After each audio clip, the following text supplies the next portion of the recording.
protypers.com. ഈ സൈറ്റിലേക്ക് നമ്മൾ കയറി നോക്കിക്കഴിഞ്ഞാൽ ഫ്രീ സൈനപ്പ് എന്ന് പറയുന്ന ലിങ്ക് കാണാം. ഇവിടെ ക്ലിക്ക് ചെയ്ത് കഴിഞ്ഞാൽ നമുക്ക് ഫ്രീ ആയിട്ട് സൈനപ്പ് ചെയ്തെടുക്കാവുന്നതാണ്. ഇവിടെ നിങ്ങളുടെ ഇമെയിൽ ID എന്താണോ അതിവിടെ ടൈപ്പ് ചെയ്ത് കൊടുക്കുക. അതിനുശേഷം പാസ്വേഡ്, നിങ്ങൾക്ക് താല്പര്യമുള്ള പാസ്വേഡ് എന്താണോ അത് നമുക്ക് ഇവിടെ ടൈപ്പ് ചെയ്ത് കൊടുക്കാവുന്നതാണ്.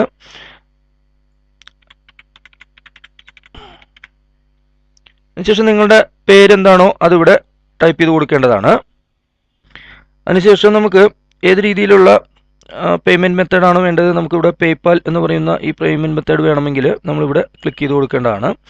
ഇവിടെ ഇതെല്ലാം നമ്മൾ വായിച്ച് മനസ്സിലാക്കേണ്ടതാണ്. നിങ്ങളുടെ പേയ്പാൽ മെയിൽ ID എന്താണോ അതിവിടെ നമ്മളിവിടെ ടൈപ്പ് ചെയ്ത് കൊടുക്കണം.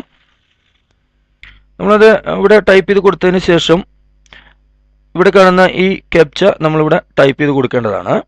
ഈ രീതിയിൽ നമ്മൾ ടൈപ്പ് ചെയ്ത് കൊടുത്തതിന് ശേഷം രജിസ്റ്റർ എന്ന് പറയുന്ന ഈ ബട്ടണിൽ ക്ലിക്ക് ചെയ്ത് കഴിഞ്ഞാൽ ഓൾറെഡി ഈ ഇമെയിൽ ഓൾറെഡി യൂസ്ഡ് എന്നാണ് പറയുന്നത്.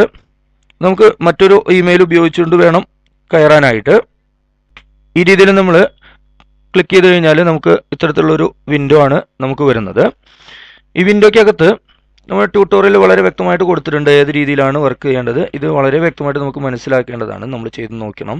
ഇത് വായിച്ച് മനസ്സിലാക്കിയതിന് ശേഷം മാത്രമേ നമ്മൾ വർക്കിലേക്ക് കടക്കാനായിട്ട് പാടുള്ളൂ.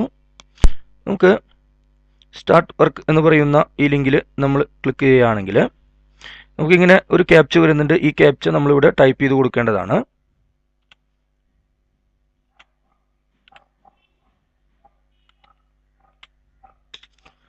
നമ്മൾ ഒരു ക്യാപ്ച നമ്മളിവിടെ ടൈപ്പ് ചെയ്ത് കഴിഞ്ഞു. നമുക്കിത് മനസ്സിലായില്ല, എന്താണെന്നുള്ളത് മനസ്സിലായില്ല എന്നുണ്ടെങ്കിൽ ഡോണ്ട് നോ എന്ന് പറയുന്ന ഇവിടെ ക്ലിക്ക് ചെയ്യാവുന്നതാണ്. നമുക്കിതും മനസ്സിലാവുന്നില്ല, പെട്ടെന്ന് മനസ്സിലാവുന്നില്ല എന്നുണ്ടെങ്കിൽ നമുക്ക് വീണ്ടും അവിടെ തന്നെ ക്ലിക്ക് ചെയ്ത് കൊടുത്താൽ അടുത്തതായിട്ട് വരും. മനസ്സിലാവുന്നത് മാത്രം ചെയ്താൽ മതി.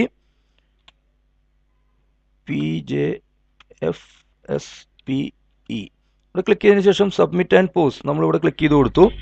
നമുക്ക് നമ്മുടെ 2 വർക്കാണ് നമ്മളിപ്പോൾ കറക്റ്റായിട്ട് സബ്മിറ്റ് ചെയ്തിട്ടുള്ളൂ.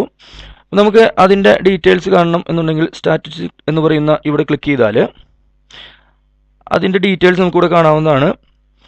2 എണ്ണം നമ്മൾ കറക്റ്റായിട്ട് ചെയ്തിട്ടുണ്ട്, 3 എണ്ണം നമ്മൾ റിട്ടേൺ കൊടുത്തിട്ടുണ്ട്, ഇൻകറക്റ്റായിട്ട് ചെയ്തിട്ടുണ്ട്, 5 എണ്ണമാണ് ടോട്ടൽ നമുക്ക് വന്നിട്ടുള്ള വർക്ക്.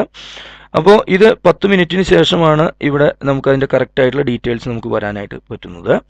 ഇനി നമുക്ക് ഇവിടെ ഈ ഓരോ മണിക്കൂറിലും വ്യത്യസ്തമായിട്ടുള്ള എമൗണ്ടാണ് നമുക്ക് കിട്ടിക്കൊണ്ടിരിക്കുന്നത്. ഇപ്പോൾ കിട്ടുന്ന എമൗണ്ടാണ് നമ്മളിവിടെ കണ്ടിട്ടുള്ളത്.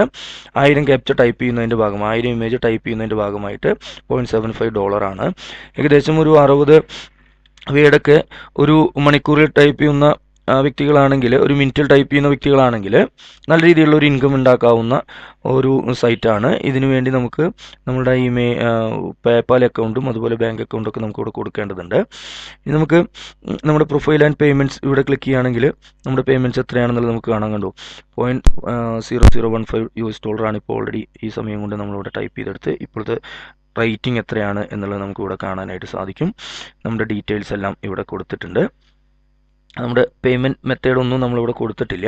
പേയ്മെൻറ്റ് മെത്തേഡൊക്കെ നിങ്ങൾ പിന്നീട് നമ്മൾ ഇതിൻ്റെ കൂടെ ആയിട്ട് എമൗണ്ട് കൂടുന്നതിൻ്റെ ഭാഗമായിട്ട് നമ്മളത് കൊടുക്കേണ്ടതുണ്ട്. അതുപോലെ തന്നെ നമുക്ക് ഈ ലിങ്കിൽ ക്ലിക്ക് ചെയ്ത് കഴിഞ്ഞാൽ നമ്മുടെ ഡാഷ്ബോർഡ് നമുക്ക് കാണാം.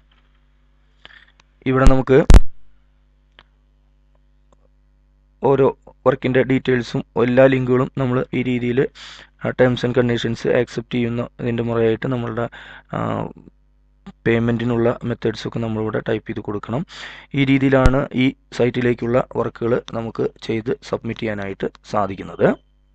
ഈ സൈറ്റിൽ നിന്നും ഇതുപോലെ തന്നെ ലോഗൗട്ട് ചെയ്തതിന് ശേഷം മാത്രമേ നമ്മൾ പുറത്തു പോകാനായിട്ട് പാടുള്ളൂ.